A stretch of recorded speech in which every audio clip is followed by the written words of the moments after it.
Hello guys, welcome to my YouTube channel. आज मैं आप लोग को बताऊंगी बिंदु आवेश के कारण अक्षीय स्थिति पर विद्युत क्षेत्र की तीव्रता कैसे ज्ञात करते हैं। ये बहुत ही मोस्ट आईएमपी टॉपिक है गाइस। ये 5 नंबर के लिए पूछा जाता है एग्जाम में। तो आइए देख लेते हैं। कोई बिंदु जिस पर विद्युत क्षेत्र की तीव्रता ज्ञात करनी है बढ़ाए गए अक्ष में स्थित होता है। माना ए बी कोई विद्युत द्विध्रुव है जिस पर प्लस क्यू व माइनस क्यू आवेश रखा गया है, जिसकी बीच की दूरी 2L है तथा R दूरी पर कोई बिंदु P है जिसके विद्युत क्षेत्र की तीव्रता ज्ञात करनी है। यहाँ पर देखिए A और B कोई विद्युत द्विध्रुव माने हैं जिस पर प्लस क्यू आवेश और माइनस क्यू आवेश रखे हैं, जिसकी बीच की दूरी जो है वह 2L है। अब इससे R दूरी पर या बिंदु O से R दूरी पर कोई बिंदु P माने हैं जिसका हमको चुंबकीय विद्युत क्षेत्र की तीव्रता ज्ञात करनी है। तो आगे देख लेते हैं। ए बिंदु पर प्लस क्यू आवेश की तीव्रता देख लेते हैं। यहाँ पास ए पर प्लस क्यू आवेश, तो ये हो जाएगा E1 बराबर 1/4πε0 इंटू क्यू अपान में आर के स्क्वायर, और फिर हो जाएगा E1 बराबर 1/4πε0 इंटू क्यू अपान में ए पी का स्क्वायर। देखिए यहाँ पास आर के स्क्वायर लिए हैं हम लोग ओ से पी, तो आर के स्क्वायर अर्थात ओ और पी का स्क्वायर हो जाएगा। अब ओ और पी के हमको बीच के जो दूरी है उसको लेना पड़ेगा, तो यहाँ पास ओ और पी में हमको ओ और ए को घटा देना है। तो O और P की दूरी है R और O और A के बीच की दूरी है L। ये 2L है, लेकिन O से B के L होगा और O से A का भी L होगा, तो ये हो जाएगा R माइनस L। तो देखते हैं E1 बराबर 1/4πε0 इंटू क्यू अपान में R माइनस L और पूरे का स्क्वायर। ये इसको समीकरण पहला मान लेते हैं, फिर आगे देखते हैं। अब देखते हैं बिंदु B पर माइनस क्यू आवेश की तीव्रता। यहाँ पर देखिए बिंदु B है, यहाँ पर माइनस क्यू आवेश लग रहा है, तो इसकी तीव्रता देखते हैं। ये हो जाएगा E2 बराबर 1/4πε0 इंटू माइनस क्यू अपान में बी पी का स्क्वायर। ये माइनस क्यू इसलिए माइनस क्यू हो जाएगा। अब देखते हैं E2 बराबर 1/4πε0 इंटू माइनस क्यू अपान में B O plus O P और पूरे का स्क्वायर। यहाँ हमको बी और पी के बीच के जो दूरी है वो देखना है, तो हम लोग B O plus O P कर देंगे। तो बी ओ का बीच की दूरी है एल और ओ से पी की दूरी है आर, तो इसको वही लिखें यहाँ पर। E2 बराबर 1/4πε0 इंटू माइनस क्यू अपान में R प्लस एल और पूरे का स्क्वायर। इसको समीकरण दूसरा मान लेते हैं। अब देखते हैं परिणामी तीव्रता। तो परिणामी तीव्रता का होता है E बराबर E1 प्लस E2। हमको E1 और E2 को जोड़ देना है, तो यहाँ हो जाएगा E बराबर 1/4πε0 इंटू क्यू अपान में R माइनस एल पूरे का स्क्वायर। ये E1 का मान है। अब E2 का मान यहाँ से रखते हैं, तो ये प्लस है, लेकिन यहाँ पर देखिए ये क्योंकि आगे माइनस है इसलिए ये माइनस हो जाएगा। प्लस चिन्ह जो है, ये प्लस चिन्ह जो है वो माइनस हो जाएगा। तो E2 का मान है 1/4πε0 इंटू क्यू अपान में R प्लस एल का स्क्वायर।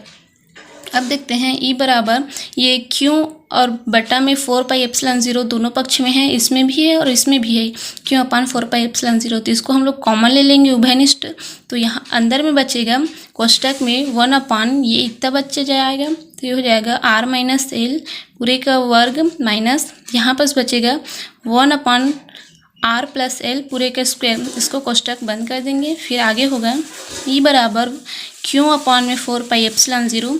इसको देखिए यहाँ पर हम लोग तिर्यक गुणा कर सकते हैं, इसको माइनस चिन्ह है तो इसको इधर गुणा किए हैं, इसको इधर गुणा किए हैं, तो ये होगा R प्लस एल पूरे का square minus R minus L पूरे के स्क्वायर अपान में इन दोनों को लिखेंगे इंटू करके, तो R माइनस एल पूरे का square into R plus L पूरे का स्क्वायर।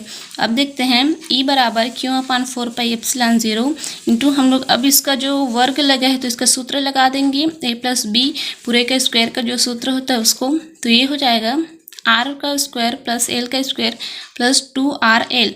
अब माइनस है, माइनस के बाद हम लोग को कोष्टक लगाना पड़ता है, इसको हम लोग ये सूत्र फिर रख दिए हैं यहाँ पर, तो ये हो जाएगा R के स्क्वायर प्लस एल के स्क्वायर माइनस 2RL। कोष्टक बंद कर दिया, नीचे में हो जाएगा देखिए ये a माइनस बी पूरे के स्क्वायर और a प्लस बी पूरे के स्क्वायर का सूत्र है, तो a माइनस बी और a प्लस बी हो जाता है a का वर्ग माइनस b का वर्ग। तो यहाँ पर वर्ग ऑलरेडी लगा हुआ है, तो ये हो जाएगा R का घात 4 माइनस एल का घात 4 हो जाएगा ये।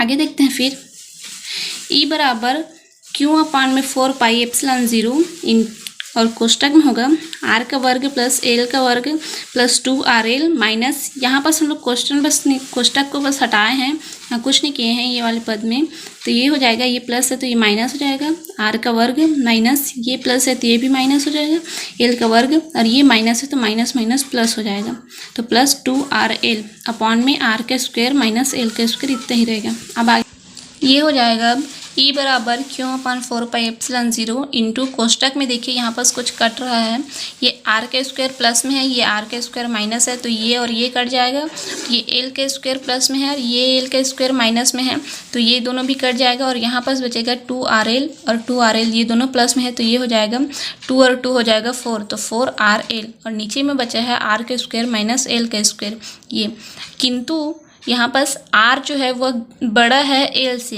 r का मान l से बड़ा है तो l बराबर 0 हो जाएगा, तो यहाँ होगा e बराबर क्यों अपन 4πε0 इंटू 4RL, ऊपर का कुछ नहीं करना है हमको और नीचे में ये l बराबर हमको 0 पुट कर देना है, तो r के घात 4 माइनस ये l का मान हम लोग 0 रखेंगे तो 0 हो जाएगा।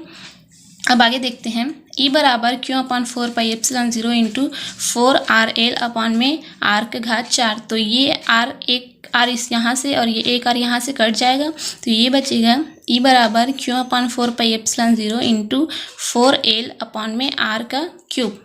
अब देखते हैं ई बराबर, ये देखिए यहाँ पर 4L है, इसको हम 2L इंटू 2 लिख सकते हैं, तो इसको यहीं लिखें क्योंकि ये इतना ही होगा, 2 दूनी 4 और L, तो इसको हम लोग अलग अलग लिख दिए हैं ताकि हम लोग ये विद्युत द्विध्रुव का सूत्र रख सकें, तो ये हो जाएगा Q into 2L into 2 upon में 4πε0 इंटू आर का क्यूब। यहाँ पर हम लोग इसी को तोड़े हैं, आप लोग कन्फ्यूज़ नहीं होइएगा, इसको हम लोग कुछ नहीं किए हैं, बस तोड़ दिए हैं। अब होगा ई बराबर 2QL इंटू 2 अपॉन में 4πε0 इंटू आर का क्यूब, इसको हम लोग जमा के लिख दिए हैं, इसको आगे कर दिए हैं, इसको पीछे कर दिए हैं, तो अब 2QL बराबर होता है P विद्युत द्विध्रुव के सूत्र से होता है, तो ये हो जाएगा ई बराबर 2P अपॉन में 4πε0 इंटू आर का क्यूब, और यही है अच्छी स्थिति का जो व्यंजक है, यही है इसका आंसर। आई होप आज का टॉपिक आप लोग को पसंद आया होगा।